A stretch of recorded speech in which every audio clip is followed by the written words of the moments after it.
ఈరోజు కేంద్రంలో నిర్మలా సీతారామన్ గారు బడ్జెట్ ప్రవేశపెట్టడం జరిగింది. బడ్జెట్లో చూస్తే ఎన్డీఏకి మద్దతిస్తున్నటువంటి బీహార్కి అలాగే ఏపీకి భారీ స్థాయిలో నిధులు మంజూరు చేసినట్లుగా మనకు అర్థమవుతుంది. ముఖ్యంగా ఏపీకి అమరావతి నిర్మాణం కోసం 15,000 కోట్ల రూపాయలు ప్రతి ఏడాది ఇస్తాము అని చెప్పి హామీ ఇవ్వడం జరిగింది. అంటే ఈ 5 ఏళ్లలో దాదాపుగా 75,000 కోట్ల రూపాయలు ఏపీకి వచ్చేటువంటి అవకాశం అయితే కనిపిస్తుంది. సో అలాగే పోలవరం నిర్మాణానికి సంబంధించి మరింత సహాయం చేస్తామని చెప్పి తెలియజేశారు. అలాగే పోలవరం నిర్మాణం పూర్తిగా తమ బాధ్యతే అని కూడా చెప్పడం జరిగింది.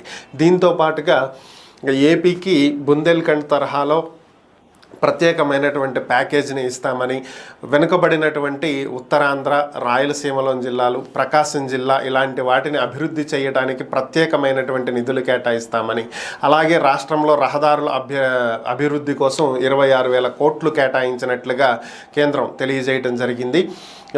వీటితో పాటుగా పారిశ్రామిక పరంగా ఏపీని అభివృద్ధి చేయడం కోసం ఇండియాలోకి వచ్చేటువంటి ఎఫ్డిఐస్, ఫారెన్ డైరెక్ట్ ఇన్వెస్ట్మెంట్స్లో ప్రాధాన్యత అనేది ఏపీకి ఎక్కువగా ఇస్తామని, ఏపీలో భారీ పరిశ్రమలు నెలకొల్పేటువంటి దిశగా అడుగులు వేస్తామని చెప్పి కేంద్రం తెలియజెప్పడం జరిగింది. సో ఈ పరిస్థితులన్నీ ఒకసారి పరిశీలించినట్లయితే ఏపీకి ఈసారి భారీగానే నిధులు కేటాయించినట్లుగా అర్థమవుతుంది.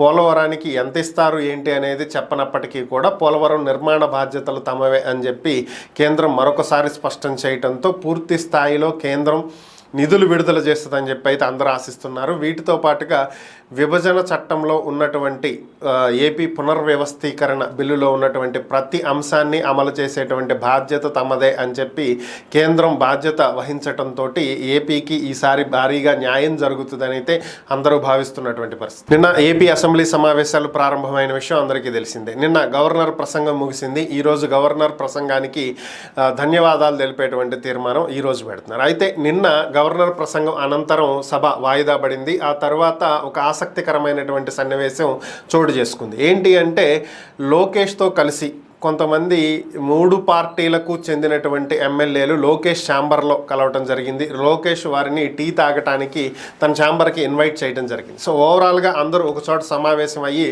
మాట్లాడుకుంటూ ఉన్నటువంటి నేపథ్యంలో అసలు ఏపీలో ఏం జరుగుతుంది ఏంటి అనేటువంటి అంశాల మీద చర్చలు వచ్చినాయి. దీంట్లో భాగంగానే ఒక ఎమ్మెల్సీ, వైసీపీకి చెందినటువంటి ఒక ఎమ్మెల్సీ బీజేపీలో చేరబోతున్నారని చెప్పి వార్తలు వచ్చినాయి. ఇందులో ఎంతవరకు వాస్తవాలు ఉన్నాయని చెప్పి బీజేపీ నేతలని టీడీపీ వాళ్ళు అడిగినటువంటి నేపథ్యంలో బీజేపీ నేత మంత్రి సత్యకుమార్ యాదవ్ స్పందిస్తూ అలాంటిదేం లేదని, అలాంటివి ఏమన్నా ఉంటే ఖచ్చితంగా మీకు తెలియజేస్తామని చెప్పి ఆయన చెప్పడం జరిగింది. అలాగే చాలామంది అడుగుతున్నారని, కూటమిలోకి రావాలని ప్రయత్నిస్తున్నారని వైసీపీ నుంచి, అయితే ఇప్పటి వరకు దీని మీద ఎలాంటి నిర్ణయం తీసుకోలేదని కూడా బీజేపీ నేతలు స్పష్టం చేయడం జరిగింది. సో దీంతో 3 పార్టీల నేతలు కూడా చర్చించుకోవటం జరిగింది. జనసేన, టీడీపీ అలానే బీజేపీ నేతలు ఈ విషయం మీద చర్చించుకోవటం జరిగింది. కూటమి ప్రభుత్వం కలిసి నడుస్తున్నటువంటి నేపథ్యంలో ఇలా ఏవైనా సరే కొన్ని సమస్యలు ఎదురైనప్పుడు వాటిని పరిష్కరించుకోవటానికి ఒక కమిటీని ఏర్పాటు చేసుకుంటే బాగుంటుందని 3 పార్టీలకు కలిపి ఒక కమిటీని ఏర్పాటు చేసి దీని ఆధ్వర్యంలో కొన్ని నిర్ణయాలు తీసుకునే విధంగా వారికి వెసులుబాటులు కల్పించినట్లయితే ఎటువంటి ఇబ్బందులు లేకుండా 3 పార్టీల మధ్యలో గొడవలు రాకుండా సఖ్యతతో పాలన ముందుకెళ్లేటువంటి అవకాశం ఉంటుందని బీజేపీ ఎమ్మెల్యేలు సూచించినటువంటి నేపథ్యంలో ఈ ఆలోచన చాలా బాగుంది, వెంటనే దీన్ని అమలు చేయండి అని చెప్పి లోకేష్ ఆదేశాలు ఇచ్చినట్లుగా తెలుస్తుంది. సో ఈ మేరకు 3 పార్టీల్లో ముఖ్యమైనటువంటి నేతలను కలిపి ఒక ప్రత్యేకమైనటువంటి ఒక కమిటీని ఏర్పాటు చేయబోతున్నారు. వీళ్ళే ఈ 3 పార్టీలకు సంబంధించి ఎవరైనా సరే పార్టీలో చేరాలన్నా, ఎవరినైనా చేర్చుకోవాలన్నా, లేదా ఏదైనా ఒక కీలకమైనటువంటి నిర్ణయం తీసుకోవాలన్నా ఈ కమిటీ ద్వారానే ఇక నుంచి ముందుకు వెళ్ళే అవకాశాలు కనిపిస్తున్నాయి. ఏపీలో శాంతి భద్రతలు క్షీణించాయని, వైసీపీ నేతల మీద, వైసీపీ కార్యకర్తల మీద భారీ స్థాయిలో దాడులు జరుగుతున్నాయని, అయినా సరే ప్రభుత్వం ఏమాత్రం పట్టించుకోవట్లేదని, రాజకీయంగా కక్ష సాధింపు చర్యలకు పాల్పడుతుందని, ఒక పక్క మా కార్యకర్తలను చంపుతున్నారంటే వైసీపీ వాళ్ళని చంపుకుంటున్నారు అంటూ వ్యాఖ్యలు చేస్తున్నారని, ఇక హోంమంత్రి అయితే గన్ పట్టుకు తిరగండి అని చెప్పి ఆమె చేస్తున్నటువంటి వ్యాఖ్యలు ఎంతవరకు సమంజసమని, ఒక హోమ్ మినిస్టర్ స్థాయిలో ఉండి లాండ్ ఆర్డర్ని కంట్రోల్లో పెట్టాల్సి ఉండి ఈ విధంగా శాంతి భద్రతలకు విఘాతం కలిగించే విధంగా ఆమె చేస్తున్నటువంటి వ్యాఖ్యలను ఏ విధంగా చూడాలి, దీని మీద వెంటనే చర్యలు చేపట్టాలి అంటూ రాజ్యసభ ఎంపీ వైఎస్ఆర్ కాంగ్రెస్ పార్టీ నేత విజయసాయి రెడ్డి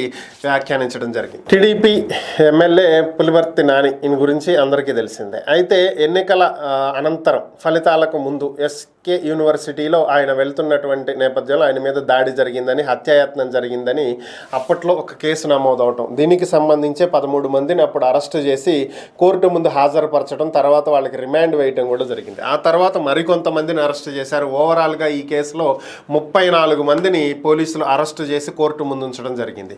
అయితే ఇప్పుడు కొత్తగా ఈ ఘటనలన్నిటి తర్వాత చెవిరెడ్డి వైసీపీ నేత చెవిరెడ్డి భాస్కర్ రెడ్డి గారి కుమారుడు మోహిత్ రెడ్డి మీద కూడా ఈ కేసు నమోదు చేయడం జరిగింది. మోహిత్ రెడ్డిని ఈ పులివర్తి నాని మీద హత్యాయత్నం కేసులో 37వ నిందితుడిగా పోలీసులు చూపిస్తూ ఆయన్ను అరెస్టు చేయడానికి రంగం సిద్ధం చేసినట్లుగా తెలుస్తుంది. ఈరోజు రేపట్లో ఆయన అరెస్టు చేయబోతున్నారు అనేటువంటి వార్తలు కూడా వస్తున్నాయి. అయితే ఆయన ఏపీ హైకోర్టుని ముందస్తు బెయిల్ కోసం ఆశ్రయించడం జరిగిందనేటువంటి వార్తలు కూడా వస్తున్నాయి. మరి బెయిల్ వస్తుందా లేదా పోలీసులు అరెస్టు చేస్తారా, అరెస్టు చేస్తే మరి కోర్టులో హాజరుపరిచి రిమాండ్కి పంపిస్తారా లేదా 41A నోటీసులు ఇచ్చి విచారించి పంపించేస్తారా, మరి ఏం జరగబోతుంది అనేది అయితే తెలియాల్సి ఉంది. ఐఏఎస్ ఇండియాలో ఉండేటువంటి ప్రభుత్వ ఉద్యోగాలలోనే అత్యుత్తమమైనటువంటి ఉద్యోగం, ఉన్నతమైనటువంటి పదవిగా అందరూ భావించేది సివిల్ సర్వీసెస్. దీంట్లో భాగమే ఐఏఎస్, ఐపీఎస్, ఐఎఫ్ఎస్, ఐఆర్ఎస్ ఇవన్నీ కూడా అతి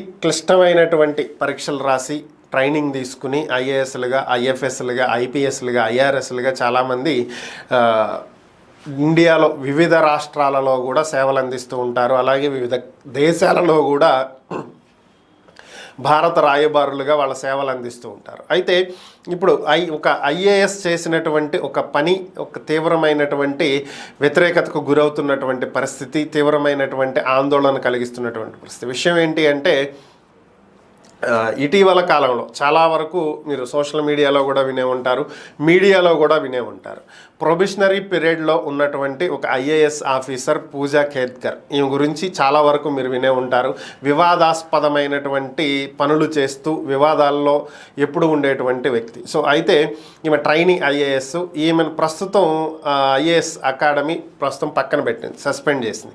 ఆమె మీద విచారణ జరుగుతుంది. ఏంటి అంటే ఈమె సబ్మిట్ చేసినటువంటి సర్టిఫికేట్లు ఏవైతే ఉన్నాయో అవి ఫేక్ అని. ఈమె ఏం సబ్మిట్ చేసింది, తనకు physically handicapped, she was handicapped అని చెప్పి ఒక ప్రభుత్వ హాస్పిటల్ నుంచి ఒక సర్టిఫికేట్ తీసుకుని దాన్ని సబ్మిట్ చేయడం జరిగింది. అంటే రిజర్వేషన్, దివ్యాంగులకు ఇచ్చేటువంటి ఒక రిజర్వేషన్ ఉపయోగించుకోవటం కోసం తను కంప్లీట్లీ హెల్దీ అయినప్పటికీ కూడా హ్యాండిక్యాప్డ్ అని చెప్పి ఒక సర్టిఫికేట్ తీసుకొచ్చి దాన్ని సబ్మిట్ చేసిందని చెప్పి ఆరోపణలు ఎదుర్కొంటుంది. దాని మీద విచారణ జరుగుతుంది. అయితే ఇది దేశమంతా ఒక చర్చనీయాంశంగా మారినటువంటి నేపథ్యంలో దీనికి సంబంధించే తెలంగాణలో బాధ్యతలు నిర్వర్తిస్తున్నటువంటి ఐఏఎస్ అధికారిని స్మితా సబర్వాల్ దీనికి సంబంధించి ఎక్స్ వేదికగా ఒక ట్వీట్ చేయడం జరిగింది. దివ్యాంగుల గురించి ప్రత్యేకంగా ఈ సివిల్ సర్వీసెస్లో రిజర్వేషన్లు కల్పించటం కానీ చేయటం కానీ అంత అవసరం ఏముంది, దివ్యాంగులకు కావాలంటే సివిల్ సర్వీసెసే అవసరం లేదు, దేశంలో ఇంకా ఎన్నో పదవులు ఉన్నాయి, డెస్క్ జాబులు ఇవ్వచ్చు, లేదంటే మరికొన్ని ఆఫీస్ జాబులు కానీ ఏవైనా సరే చాలా వాటిల్లో వాళ్ళకి జాబులు ఇచ్చేటువంటి అవకాశం ఉంది, సివిల్ సర్వీసెసే ఇవ్వాలనేముంది, ఆ అవసరం లేదు కదా అని చెప్పి ఆమె ఒక ట్వీట్ పెట్టింది. దీంతో మొత్తం అందరూ కూడా స్పందిస్తున్నారు. తెలంగాణలో ఉన్నటువంటి ప్రతి రాజకీయ పార్టీ కూడా స్పందిస్తుంది, బీజేపీ కూడా స్పందించింది. వీళ్ళు డిమాండ్ చేస్తున్నది ఏంటంటే వెంటనే ఆమె బహిరంగ క్షమాపణ చెప్పాలి. దివ్యాంగులను అవమానించే విధంగా ఈమె మాట్లాడినటువంటి వ్యాఖ్యలు, అంటే దివ్యాంగులు సివిల్ సర్వీసెస్ ఉద్యోగాలు చేయటానికి పనికిరారా, ఈమె చేసినటువంటి వ్యాఖ్యలను ఎలా అర్థం చేసుకోవాలి, ఇలా అవమానించడం ఎంతవరకు కరెక్ట్. సో కాబట్టి దివ్యాంగులను అవమానిస్తూ ఆమె పెట్టినటువంటి ట్వీట్ దృష్ట్యా ఆమె బహిరంగంగా బేషరతుగా క్షమాపణలు చెప్పాలి అని చెప్పి డిమాండ్ చేస్తున్నారు. మరి ఆమె అయితే ఇప్పటి వరకు దీనికి సంబంధించి ఎలానూ స్పందించలేదు. డిఫెండ్ చేయటమా, అఫెండ్ చేయటమా, సరెండర్ అవటమా ఏది కూడా చెప్పనటువంటి పరిస్థితి. ఈమె మీద శాఖాపరమైనటువంటి చర్యలు తీసుకోవాలని కూడా డిమాండ్ చేస్తున్నారు.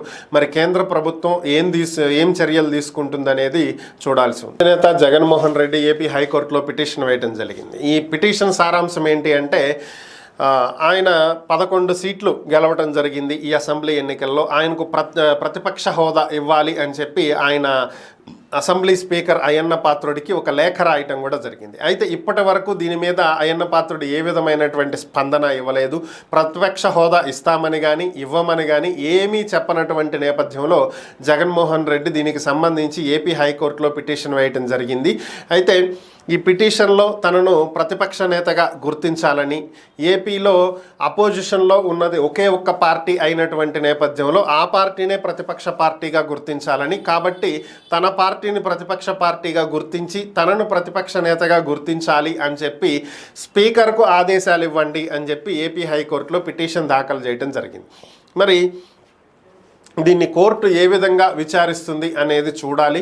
మరి కోర్టు దీన్ని విచారణకు స్వీకరిస్తుందా, స్వీకరించదా, మరి స్వీకరిస్తే ఏం చేస్తుంది, ఏం చెప్తుంది, ఇదే ఇప్పుడు తెలియాల్సింది. ఈరోజు ఏపీ అసెంబ్లీ సమావేశాలలో ఎన్నికలకు ముందు ఇచ్చినటువంటి హామీని టీడీపీ నిలబెట్టుకోవటం జరిగింది. ఏంటి అంటే తాము అధికారంలోకి వచ్చిన తర్వాత గత ప్రభుత్వం వైఎస్ఆర్ కాంగ్రెస్ పార్టీ అధికారంలో ఉన్నప్పుడు తీసుకొచ్చినటువంటి ల్యాండ్ టైటిలింగ్ యాక్ట్ చట్టాన్ని రద్దు చేస్తాము అని చెప్పి హామీ ఇవ్వటం జరిగింది. ఆ మేరకే చంద్రబాబు నాయుడు అధికారం చేపట్టిన వెంటనే ల్యాండ్ టైటిలింగ్ యాక్ట్ రద్దు మీద సంతకం కూడా పెట్టడం జరిగింది. దీన్నే ఈ బిల్లుని ఈరోజు అసెంబ్లీలో ప్రవేశపెట్టడం జరిగింది. రెవెన్యూ శాఖ మంత్రి Anagani Satyaprasad land titling act రద్దుని అసెంబ్లీలో ప్రవేశపెడుతున్నట్లుగా చెప్పటం, ఆయన ఈ బిల్లుని అసెంబ్లీలో ప్రవేశపెట్టిన తర్వాత స్పీకర్ అయ్యన్న పాత్రుడు దీని మీద ఓటింగ్ అడగటం జరిగింది.